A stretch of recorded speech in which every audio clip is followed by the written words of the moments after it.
un enfer.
La mort rouge avait pendant longtemps dépeuplé la contrée. Jamais peste ne fut si fatale, si horrible. Son avatar, c'était le sang, la rougeur et la hideur du sang. C'était des douleurs aiguës, un vertige soudain, et puis un suintement abondant par les pores et la dissolution de l'être. Des taches pourpres sur le corps, et spécialement sur le visage de la victime, la mettait au banc de l'humanité et lui fermait tout secours et toute sa peine. L'invasion, le résultat de la maladie, tout cela était l'affaire d'une demi-heure.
Mais le prince Prospero était heureux et intrépide et sagace.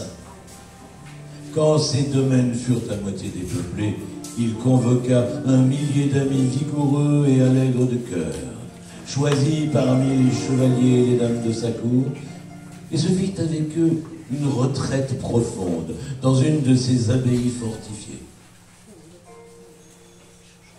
C'était un vaste et magnifique bâtiment, une création du prince, d'un goût excentrique et cependant grandiose. Un mur épais et haut lui faisait une ceinture. Les courtisans, une fois entrés, résolurent de se barricader contre les impulsions soudaines du désespoir extérieur et de fermer toute issue aux frénésies du dedans. L'abbaye fut largement approvisionnée. Grâce à ces précautions, les courtisans pouvaient jeter le défi à la contagion. Le monde extérieur s'arrangerait comme il pourrait. En attendant, c'était folie de s'affliger ou de penser. Le prince avait pourvu à tous les moyens de plaisir. Il y avait des bouffons, il y avait des improvisateurs, des danseurs, des musiciens. Il y avait le beau sous toutes ses formes. Il y avait le vin. En dedans, il y avait toutes ces belles choses et la sécurité. Au dehors, la mort rouge.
Ce fut vers la fin du 5e ou 6e mois de sa retraite, et pendant que le fléau sévissait au dehors avec le plus de rage, que le prince Prospero gratifia ses Milani d'un bal masqué de la plus insolite magnificence. C'était une joyeuse et magnifique orgie. Le goût du duc était tout particulier. Il avait un œil sûr à l'endroit des couleurs et des effets, ses conceptions brillaient d'une splendeur barbare. Il y a des gens qui l'auraient jugé fou. Ses courtisans sentaient bien qu'il ne l'était pas. Mais il fallait l'entendre, le voir, le toucher pour être sûr qu'il ne l'était pas. C'était éblouissant, étincelant. Il y avait du piquant et du fantastique. Beaucoup de ce qu'on a vu depuis dans Hernani. Il y avait du beau, du licencieux, du bizarre en quantité, tant soit peu de terrible, et du dégoûtant à foison. Bref, c'était comme une multitude de rêves qui se pavanaient ça et là. Et ces rêves se contentionnaient en tous sens, prenant la couleur des chambres. Et l'on eût dit qu'ils exécutaient la musique avec leur pied.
Mais dans la chambre qui est là-bas, tout à l'ouest, aucun masque n'ose maintenant s'aventurer, car la nuit s'avance, et une lumière plus rouge afflue à travers les carreaux couleur de sang.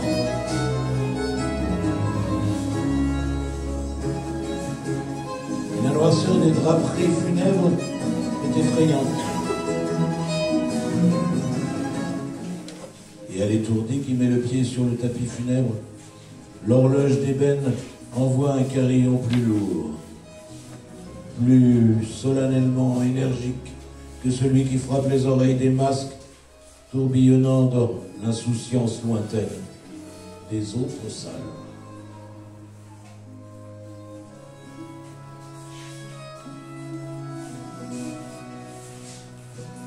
Qui ose? Qui ose? Emparez-vous de lui!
Le jour où les murs des villes s'effondreront, découvrant nos âmes nues, tout le monde se met à chanter, crier, crier.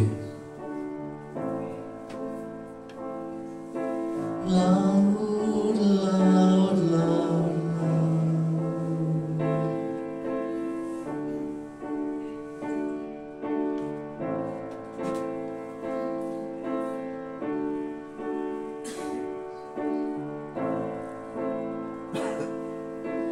The day the circus horses will stop turning around,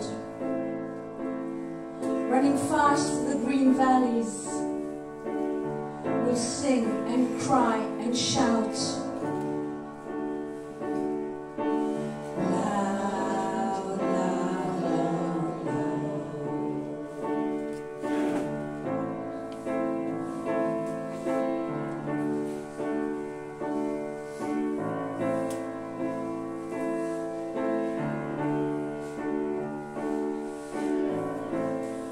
Le jour où les jeunes garçons cesseront de devenir des soldats,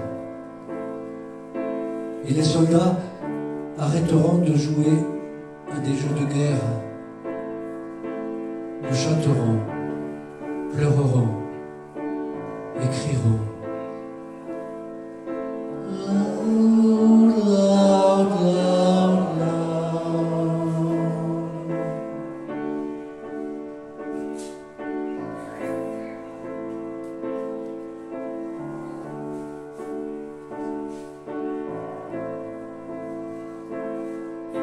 The day will come up that we'll all wake up, hearing the shout of joy, and shouting together with the freaks.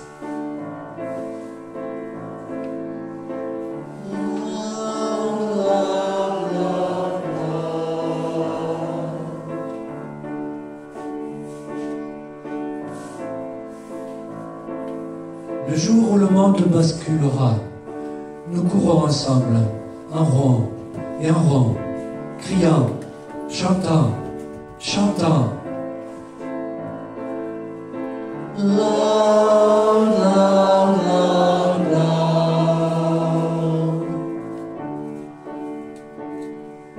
Loud, loud, loud, loud.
Oui, dire un petit mot. Pas vous quitter comme ça. Ben merci, c'est vraiment, ça fait vraiment chaud au cœur de voir tout ce monde. Vous êtes tous là. Merci à tous. Vous êtes merveilleux d'avoir répondu à cette invitation. Pour nous, c'est merveilleux. Et ce qui a été fait ce soir, c'est plus que ce que j'espérais. C'est plus que vraiment ce que je rêvais. Vous avez été merveilleux.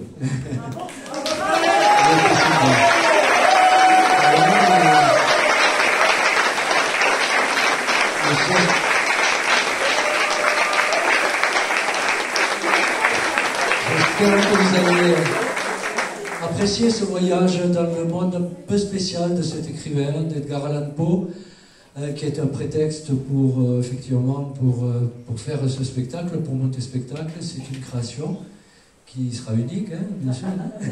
Comme tout ce qui est à l'espace, tout est unique à l'espace. Et il y a une vidéo, bon, c'est bien.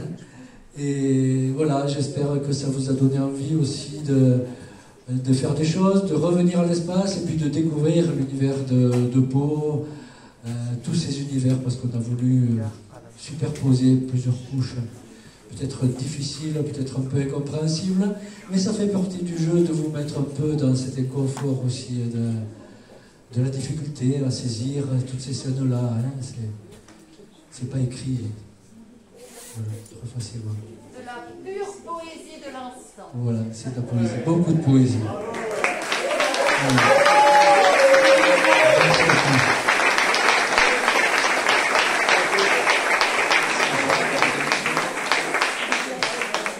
Oui, et je remercie, oui, je n'ai pas l'habitude de remercier.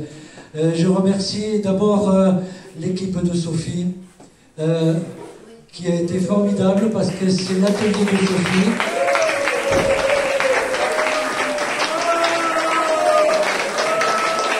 Qui nous a fait tout le premier tableau. On n'a rien fait au premier tableau. C'est Sophie et ça a été un peu une surprise. On l'a vu ensemble avec Sophie. C'est ça qui fait que à l'espace, effectivement, on peut faire des liens entre les ateliers, de dire voilà, ton atelier il peut venir à tel moment, il peut interférer. Il y a eu plusieurs choses qui se sont passées comme ça. Merci à toute l'atelier Sophie, vous avez été super. J'ai découvert certaines choses aussi. Hein. Merci à toute l'équipe, bien sûr. Vous, en premier, vous avez été merveilleux. Je vous adore. Et j'espère que vous êtes bien amusés. Hein. Merci à notre prince, à notre princesse aussi. Merci à Nina, l'équipe, au dernier moment, Nina, et qui a endossé un rôle qui n'est pas facile. Nina m'a téléphoné en début d'après-midi. Elle me dit, est-ce que je peux m'insérer dans ton spectacle? Je dis non, c'est pas possible. Mais en réfléchissant, tout est possible. Et tu l'as fait super bien, Nina. Merci à toi. Merci à Domingo. Merci à Domingo qui a été présent.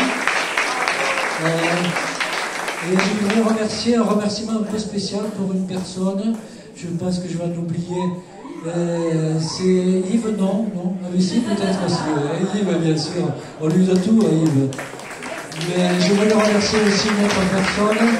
Où est-ce qu'il est? C'est mon lecteur. Notre lecteur. Où est-ce qu'il est, notre lecteur? Il est où? Aux toilettes? Oh, mais ça...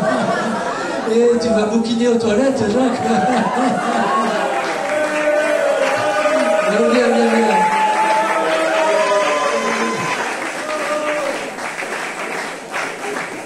Jacques, c'est une partie qui est, pour moi, c'est peut-être la partie la plus importante parce que c'est une personne donc, qui choisit, qui prend un livre, voilà, et qui tombe sur ce livre d'Edgar Poe. Et qui ouvre ce livre, il tombe sur le masque de la mort rouge.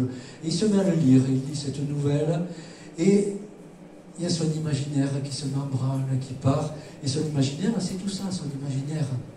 Mais il y a aussi d'autres imaginaires. C'est notre imaginaire qui a tourné là. Donc il y a plusieurs imaginaires qui se télescopent, des rêves, comme dans nos rêves se télescopent, qui vous mettent mal à l'aise. Et votre inconscient travaille, et on ne sait pas à quel moment ça va se connecter, tout ça, entre ce que je lis, ce que je rêve, et ce que j'ai aussi dans ma tête. Des scènes qui sont peut-être un petit peu en retard, d'autres en avance, et je dois faire des recoupements, d'après ce que je sais, voilà. Et Jacques, une voix extraordinaire. Merci pour ta voix. Tu nous as offert ta voix. Merci.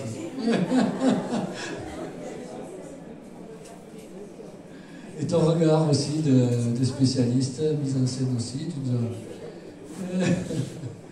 voilà, qui c'est que je n'ai pas remercié? Oh Yann, oui, Yann. Tu as été super, hein, tu t'es... Merci. C'était super. C'est de l'improvisation. C'est pas facile, c'est pas confortable. Tu as pris en route une musique, ce sont des musiques spéciales, beaucoup de musiques qui viennent d'Occitanie. Enfin, pas vraiment, mais les premières musiques qu'il y avait pendant que les corps étaient allongés, ce sont des musiques de Jean Gilles, un compositeur de la fin du XVIIe, c'est ça? C'est bien ça, hein, Jean Gilles. Ce sont des lamentations. Les lamentations, ce sont des musiques qui ont été composées pour illustrer comment dire, quand on extermine toute une population. J'ai le mot en tête. Génocide. Oui, mais Jérusalem qui a été complètement détruite, mais 600 ans avant notre ère, par le roi Nabucodonosor II. Ensuite, donc, on est passé sur... tout ça, c'est interprété par l'orchestre baroque Les Passions, qui est dirigé par Jean-Marc Andrieux, peut-être que certains connaissent, grand flûtiste aussi. Et après, qu'est-ce qu'il y a eu? Des Rhapsodies Miao, qui sont joués aussi par ce groupe Les Passions. C'est un ensemble baroque, donc une musique qui a des influences aussi chinoises. Et peut-être que le final vous a peut-être un peu surpris. C'était important pour moi de superposer cette dernière chanson qui n'a rien à voir avec l'univers d'Edgar Poe, mais qui est plus dans mon univers à moi et qui a sa place ici. Je ne voulais pas terminer sur une note trop triste. On a commencé déjà avec des corps allongés par terre et la nouvelle se termine avec des corps qui sont aussi allongés, qui sont tous morts. C'est la contamination, hein, puisque l'histoire raconte qu'une contrée, effectivement, est ravagée par la peste, la population est décimée, mais il y a un prince qui, lui, a été préservé, et il choisit de s'isoler dans une abbaye fortifiée dont il est propriétaire, il a plein de domaines partout, en invitant 1000 de ses amis.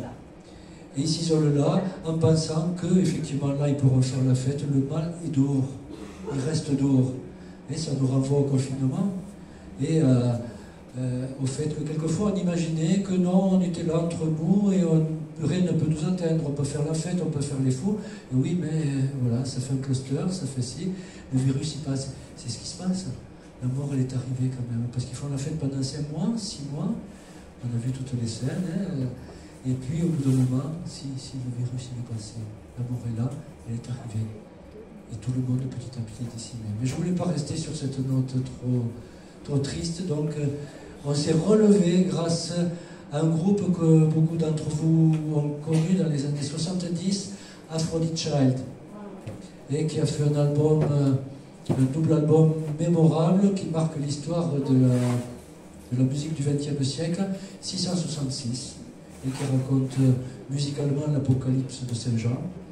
Et ces messages d'espoir dans cette chanson, Loud, Loud, Loud, Loud, qui est repris. Merci Jack, j'ai peur à merci Jack, oui. Merci Jack, notre pianiste aussi. Et voilà, c'est la Renaissance. Merci à tous. Vous êtes merveilleux. Et le bar de la nuit continue. Faites prendre la suite. Faites les fous. Et puis si vous pouvez nous donner un coup de main pour ranger les chaises, c'est merveilleux. Moi j'aimerais beaucoup dire un très très grand merci, je pense que tout le monde est d'accord. Déjà à Joël qui a fait un travail énorme déjà en amont, qui à la fois nous a bien calé, mais en nous laissant. Ça n'a pas toujours été facile, oui, mais vraiment Joël, bravo, bravo, c'était extraordinaire.